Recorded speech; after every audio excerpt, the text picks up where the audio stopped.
Okay,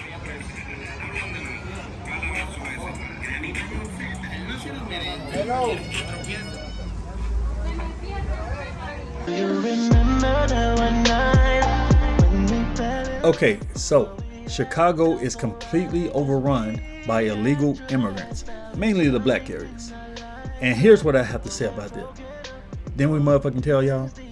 Didn't we warn y'all years ago that if you keep voting for these Democrats who don't give a damn about you, that you're only inflicting damage to yourself? These Democrats are only using these illegal immigrants to help them gain votes and political power. And they don't give a damn about black people. That's why it's mostly affecting these black neighborhoods. That's why black people are feeling this way more than other people in Chicago. But here they go, bitching and crying because they put these people in office. So let's go ahead and take a look at them angry about what they voted for.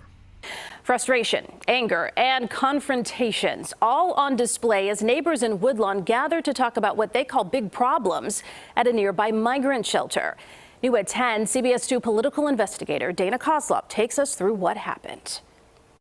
Let them talk so they have a voice. A call for order during a heated meeting at Woodlawn's Apostolic Church of God. Who's helping me? The focus, this migrant shelter in the old Wadsworth Elementary School. I would ask you all to go out there at night, in the middle of the night, and see what goes on.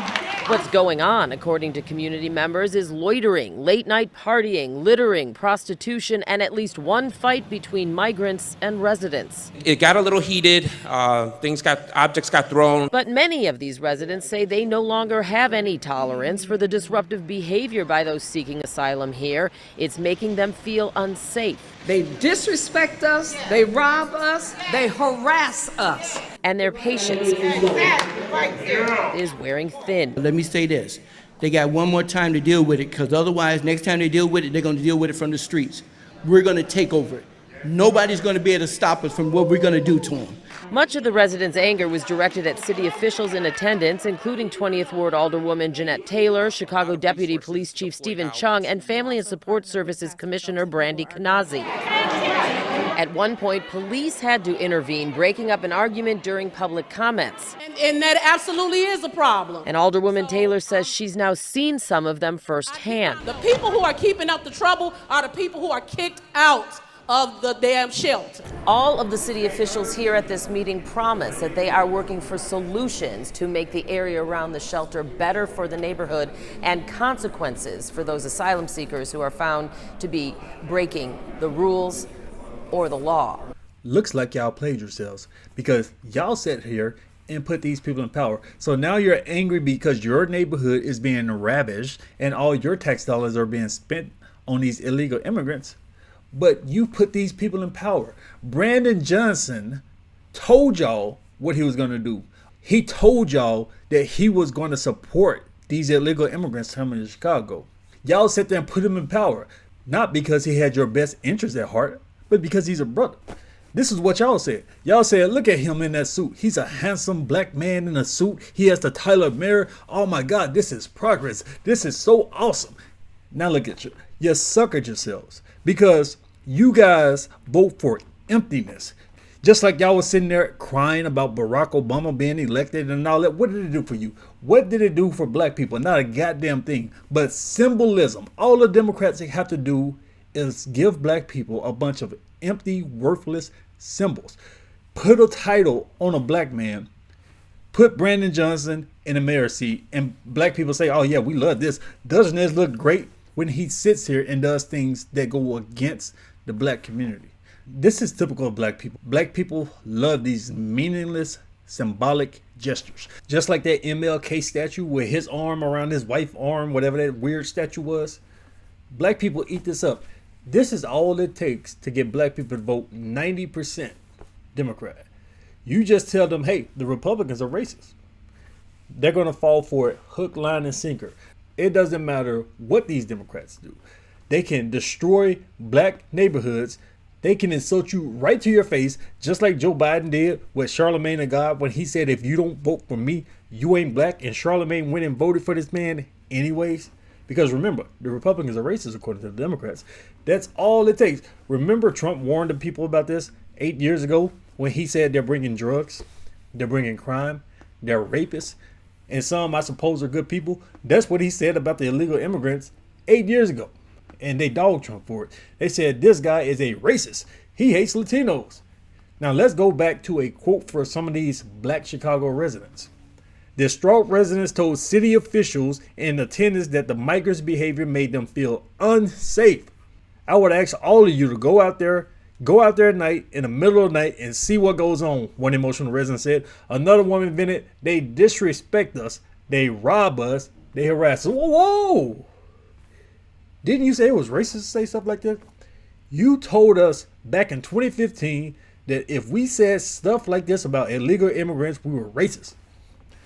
Now that these people are experiencing it up close and personal, they have a change in tune. But it doesn't matter because they're still going to vote for Brandon Johnson. I guarantee in 2024, they're going to vote for Joe Biden no matter what. Even though he's disrespected the hell out of them, even though his racist history has been exposed, they're going to keep voting for him. So for some people, it's only so much you can do. But it's not over, Chicago residents. More is to come. In fact, many more to come. Let's take a look at this. Caravan of nearly 1,000 migrants in southern Mexico walked toward U.S. border. Nearly 1,000 migrants that recently crossed from Guatemala into Mexico formed a group Saturday to head north together in hopes of reaching the border with the United States. The group, made up of largely Venezuelan migrants, walked along a highway in southern Mexico led by a Venezuela flag with the phrase Peace, Freedom, SOS. The men, women, children, and teenagers were followed by Mexican National Guard patrols. So even Mexico getting in on this. So you got illegal immigrants coming in to Texas, then to Chicago. But you got these illegal immigrants coming in, and the Mexican military is helping them. Vivian Ramaswamy talked about this a couple of weeks ago when he was talking about how Mexico doesn't have to pay a price when these migrants come from Central America, when they come from South America, Panama, Venezuela, Colombia, all these places, they go right through Mexico. And look at here, Mexico is helping them. Hey, look, you're not going to ravish our communities. You're not going to drain our resources. So we'll escort you right on through. And we can't say too much about it because when they get to the United States, guess what? The U.S. Border Patrol lets them in. Lets them right on in. So these are the policies that the Chicagoans are voting for. Because, you know, these black people in Chicago voted 90% for Joe Biden. Migrants told the Associated Press they crossed into Mexico illegally through a river dividing the two countries. Isn't it amazing how you can commit crime and don't even worry about consequences? They are literally telling us, yeah, right over here. You see that spot right over here? We came in right through there. They know Mexico, they can put up patrol to kind of block that to try to stop them, but they're not going to do it. So the migrants like, yeah, we'll tell you exactly how we got in here. They said they decided to organize the group and start out because many had been sleeping on the street and had run out of money to buy food. We just want to move forward to fulfill our American dream and work. Because we're all workers here, one Venezuelan, Rosalie Gloria, said while taking a brief rest along the highway. So Rosalie, she's telling you everything. She's giving it away because all these Democrats always say, man, they're in danger. It's asylum. They need help because these countries are so dangerous. All these criminals, even though Baltimore and Chicago are more dangerous than many of these places down there in Latin America. But she's telling you right here, they're economic migrants. They're not seeking asylum from danger. They're just trying to cut the line. All these people want to come into the United States and they have to go through these strict processes to get in. But here these people are, you know what? Damn that. Down the line, I'm coming in because I want to. She carried a backpack and a piece of rolled up foam for sleeping. She said she had been in Mexico for a week before joining the group. Participants in the group said that they received little aid from Mexican immigration authorities and that they were given mixed and confusing instructions on how to move forward to seek asylum in the U.S. So Mexican immigration is telling these people, giving them instructions on how to seek asylum in the United States. Why not Mexico?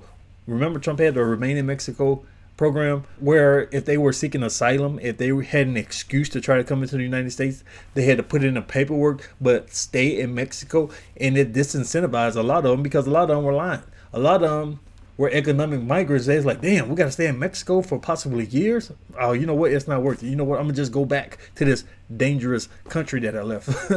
But Mexico is telling them exactly what they need to do, because all these countries in Latin America, they know the game. They know all the holes in the U.S. immigration laws. It's crazy. The formation of the latest migrant group in southern Mexico comes amid a record migratory flow to the United States from countries across Latin America. In a 12-month through May 2023, U.S. authorities reported nearly 2.5 million encounters with migrants on its southern border, an uptick from the year before. Yeah, that's because Joe Biden said, come one, come all.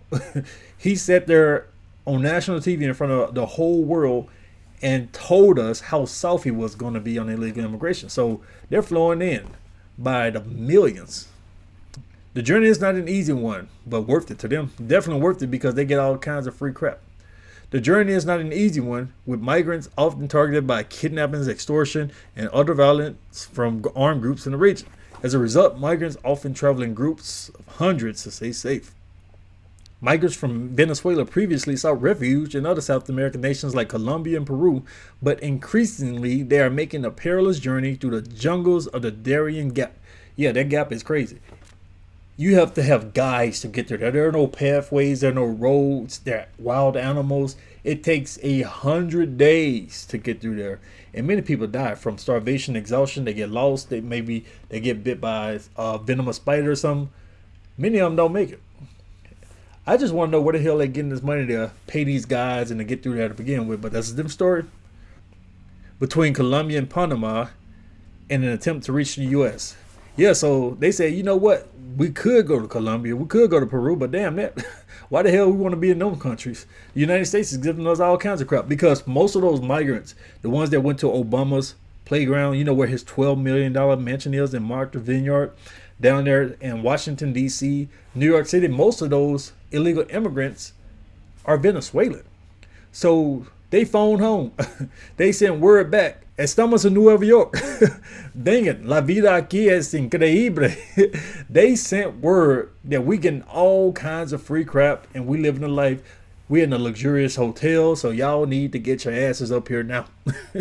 So they said, you know what? Peru, Colombia, we love you, but we out. We'd rather walk through the jungle. Maybe we'll die. We'll have to deal with cartels on our way out the jungle. We'd rather do all that, because once we get to the United States, they're going to treat us like royalty. And these are the policies of the United States. So Chicago, brace yourself.